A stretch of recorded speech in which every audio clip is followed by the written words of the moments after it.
Hello, my name is Vanessa Canteberry, born and raised in Chicago, Illinois, born into toxic, dysfunctional, broken behavior. Many things happened to me at an early age. As far back as I can remember, I didn't live with my parents for a year. I lived with two different teachers. Why did I go live with them? I have no clue the whole story. I just knew that my mom was having a hard time. Before I was going to live with my teachers, we was going to this school. It was like a small school, like a starter school. And so went to school, and my mom, I knew she had lost her place, like, how to move because all our stuff got stolen. And we went to go live with my godmother and her children. My mom was in a relationship. She moved in with this guy and she took us with her. It was me and my brothers took us with her. We lived with our godmother for a certain amount of time. And my mother was got back on her feet or whatever. She started dating this guy. We moved in with this guy, right? But the weird part about it was like me and my siblings were in the living room on the floor. Her and the guy was in the room in a bed. And my godmother, because she didn't live far from there, she come back just to check on us. She was so upset. She said, no, you guys are coming home with me. And then shortly after, when I went to school, thinking I'm going home, I didn't go home. I went with the teachers. It was just me with these teachers. Didn't have to worry about a meal, clean clothes, a bed to lay in that's warm. I didn't have to worry about any of those things. Didn't see my parents for a year. And then one day they just popped up at the school, like as if nothing ever happened.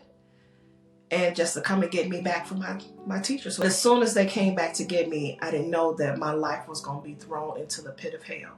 I was told I have a guest. The guest was my parents when I went to the door. And they were just there to come pick me up. No reason behind why. I didn't see them or hear from them for a whole year. But I'm here to pick you up. Of course, I went back to go live with my mom. She found a place for us to stay.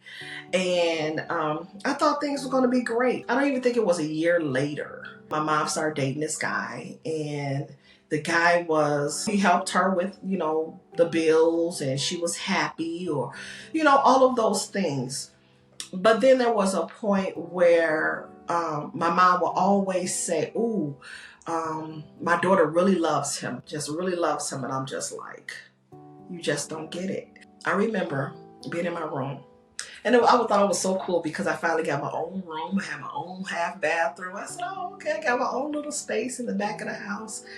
Because we're with brothers, I'm the only girl. I got a little space now.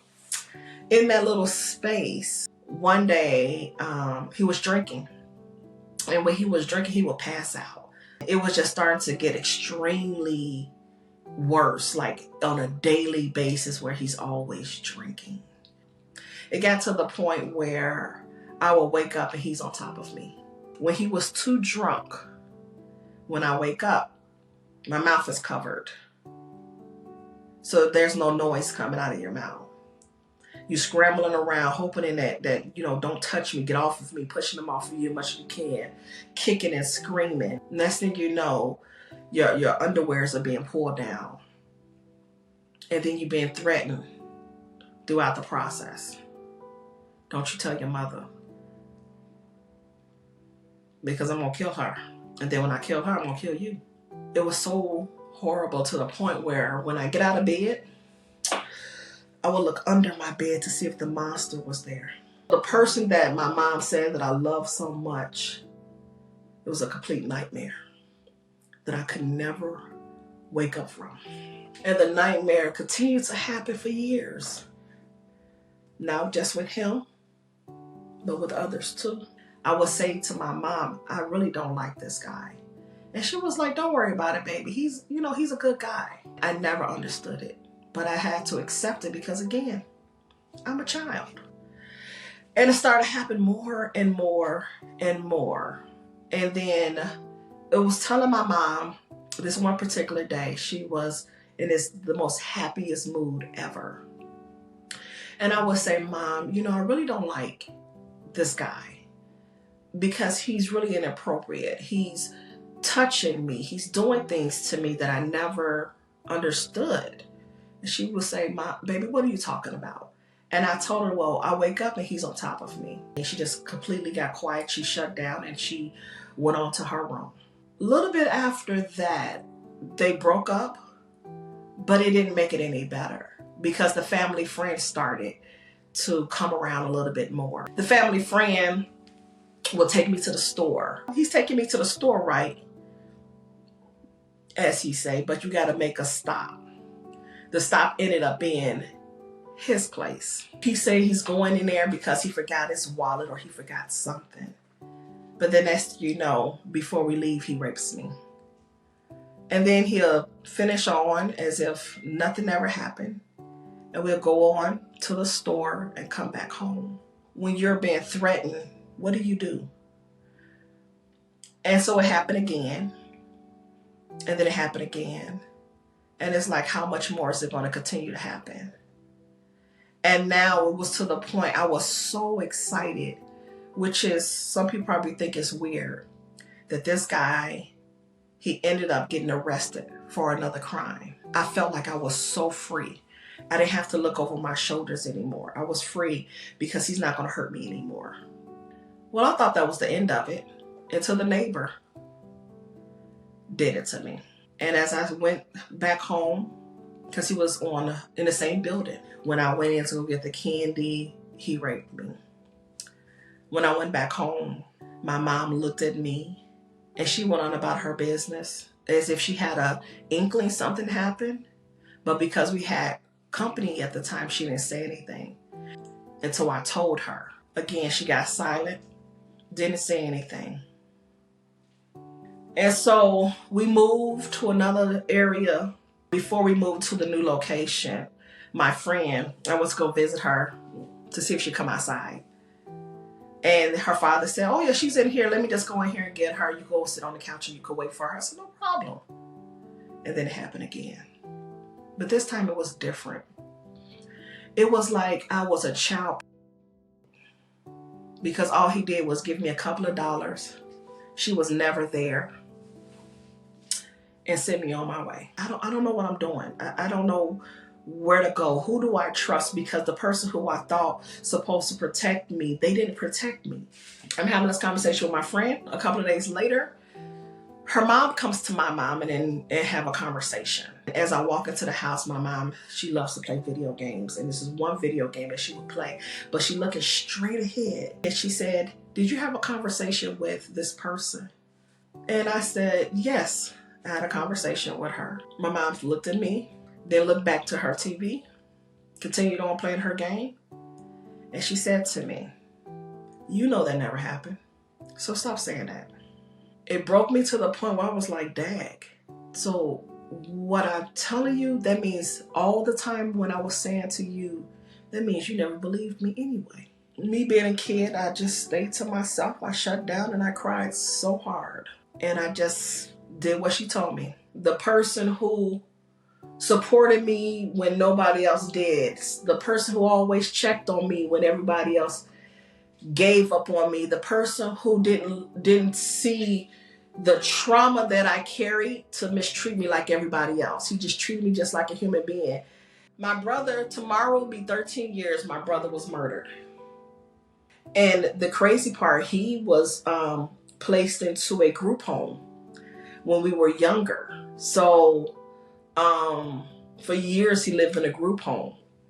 But me and him stay so connected where I will call him, check on him, get the updates on him.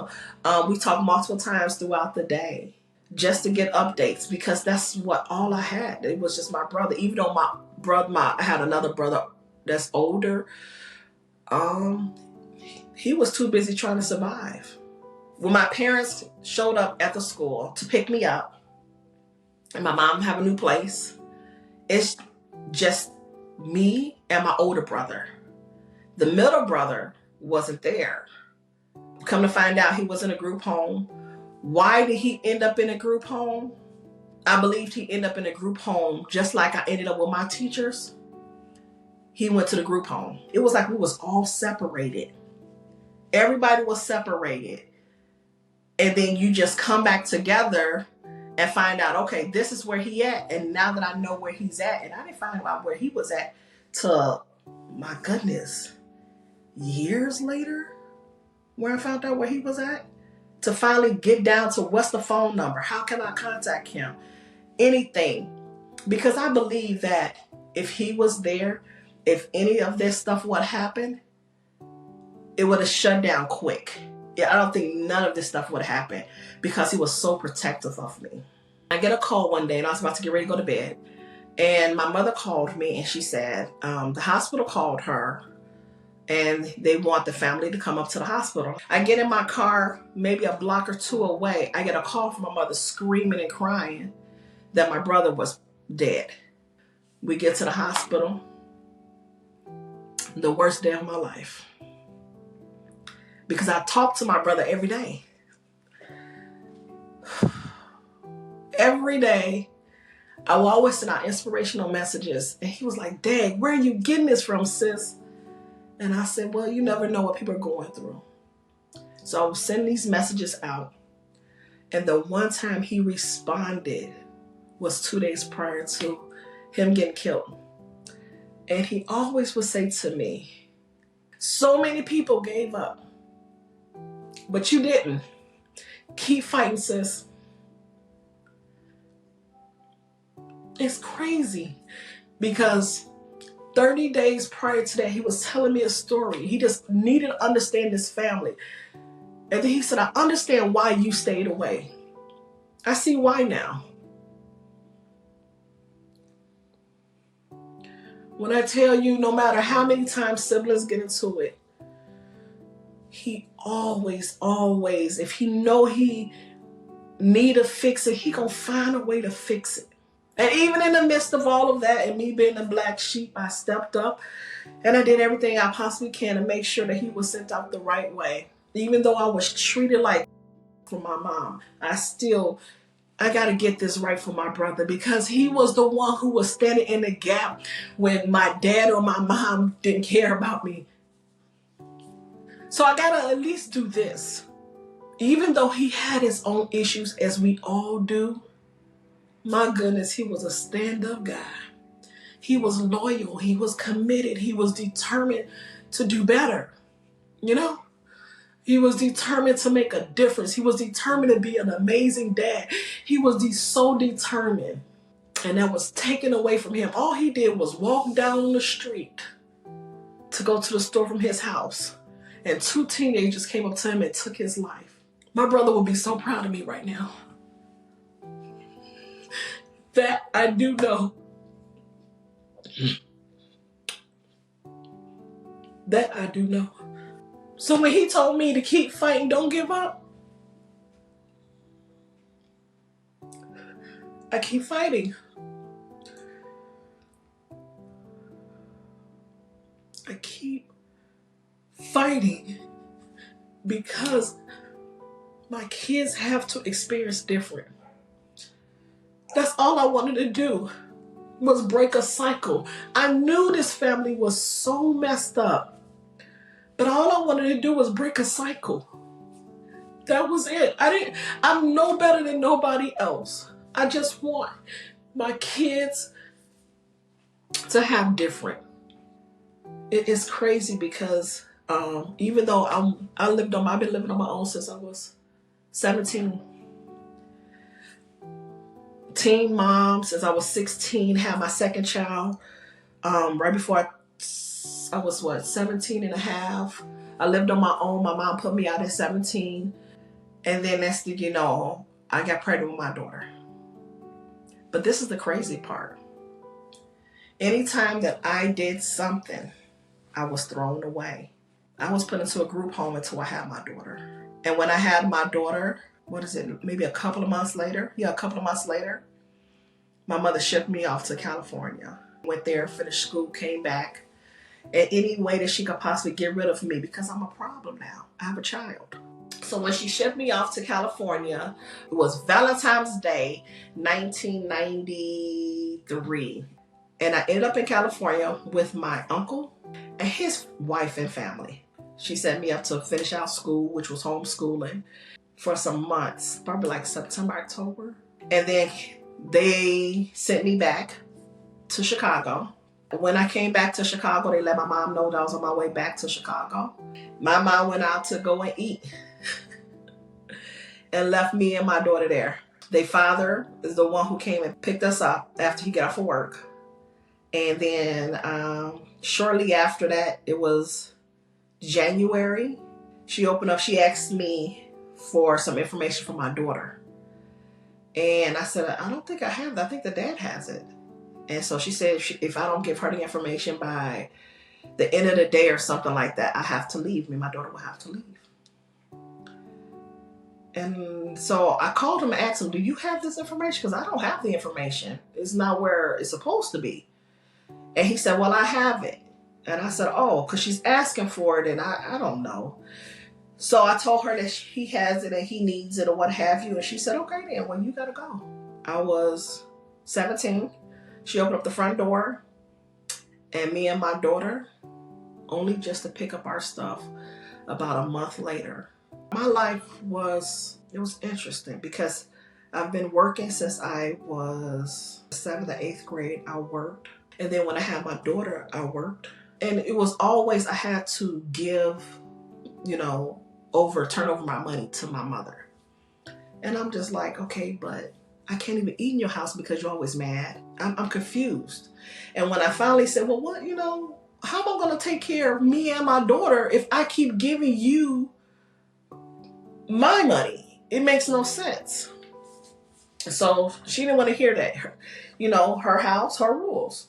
So when she put me out, I went to go live with one of the employees that I used to work with at McDonald's. I stayed with her and her family about a month. And that's when their father found out where I was at. And him and his mom was like, you need to come live with us. Because I was pregnant. I was pregnant with our second child. I had my first daughter at 16. I met my girl's father. I was 15 when I met him because I got pregnant at 15. Had my first one at 16. And I didn't really experience physical abuse until after my daughter was born. And it was in December. I would never forget this day. And where we lived at was walking distance from each other. Maybe a half of a block. So I went over there to bring our daughter down to his place. He got mad. He said that her pamper was wet. And I was like, well, I just changed her. I guess he wasn't trying to hear that or whatever. And so what happened, I thought would never. When I say from one room to another, he beat my tail from the beginning of that place to the end of that place because he said my daughter's diaper was wet.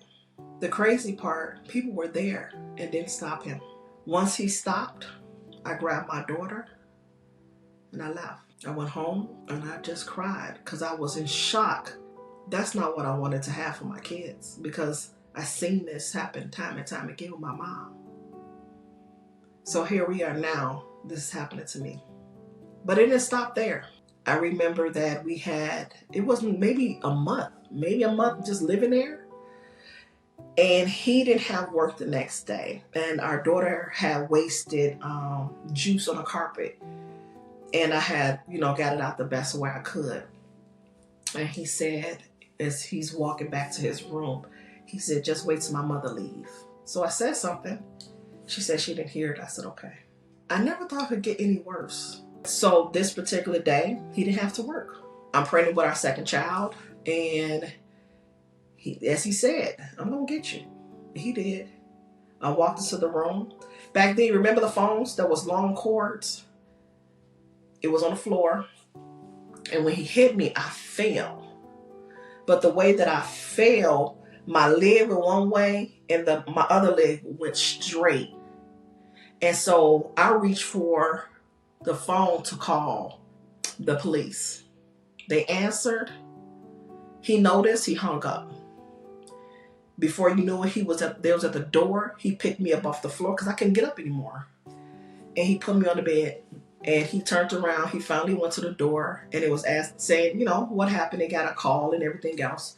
When they went to go, they had to see me, of course. And they asked me how I was doing. They seen that he was like, oh my God, you're bleeding. And so they was asking me how I was doing. And I was in a lot of pain. And called the ambulance. Went to the hospital, found out my pelvic was broke. He stood next to me when they let him back in the room. And he said, if you tell them what happened, I'm going to take our first child. Now I'm terrified because now I'm getting all these things in my head because I heard this before. If you say something, I'm going to kill your mother. When I was getting raped. Now you done did this and you done broke my pelvic and now you say you're going to take my child. Like, how much more? I'm in the hospital for a couple of days. He never came back. I was picked up a couple of days later, but when I left the hospital, I left with a walker. Shortly after that, you're supposed to be in this walker I think I had to be in there for 2 months. I was on a mission to get out of there and don't go back. I just couldn't. I had to get out of there sooner. Because he was when I walked past in the walker, he laughed. Like, you're torturing me. This is something you did and it's funny. This is not funny. So I turned around. I made a call. The person who was on the phone said, meet me here, which is now my kid's godfather. And he knew, the little bit of the history, but he didn't know it was that bad. He came and got me, my daughter. We went to his house with him and his wife. We stayed there until the time I had my daughter. And by the time I had my daughter, my apartment was available. So I only had to go back the day before to pack all my daughter's stuff and my stuff up and moved into my place. And I never went back. I turned around when I left my girl's father. I'm now working full time. I'm doing this thing by myself, and I'm doing much better. My head is in a much better space. So next, I meet a guy. He's great. He's know that I had kids or what have you. A year or two later, maybe a year and a half later, we turned around, got engaged, and next, we got married. It was a beautiful thing. He was a great provider, but he was like living a double life. That's the best way to put it. It was a double life that I didn't want no parts of. When I got down to the end of it all, I was like, yeah, I'm out. And I can't come back. I have these 3 kids that's looking at me. This is not for me. Because I've lost myself in all these different pieces of all the trauma that built up. And now here I am, the little piece. I need to keep that peace for myself, because if I don't keep this peace for myself, it's going to be my pulse. I got divorced, but when I divorced him, he divorced our son. I just had to get out of there. I had to save myself, I had to save my children, and I'm glad I did.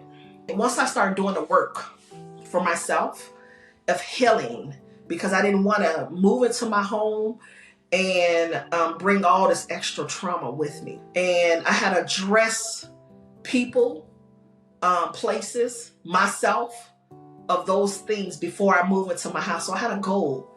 I said, by the time I hit 29, 30, yeah, I'm ready for this next chapter. I need a house. And so I did. I brought my house when I was 29, a single mother of 3 children, and I did it by myself.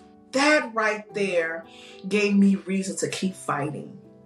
And now, here I am. So as an update, I had set out to write one book, and I started writing that book after the death of my brother. And I was just like, I have to do at least one book. The book came out, and it really put things into perspective of what people think is a whole mess. Your life is a mess. No, it's not. There's a message behind that mess that's waiting to be heard.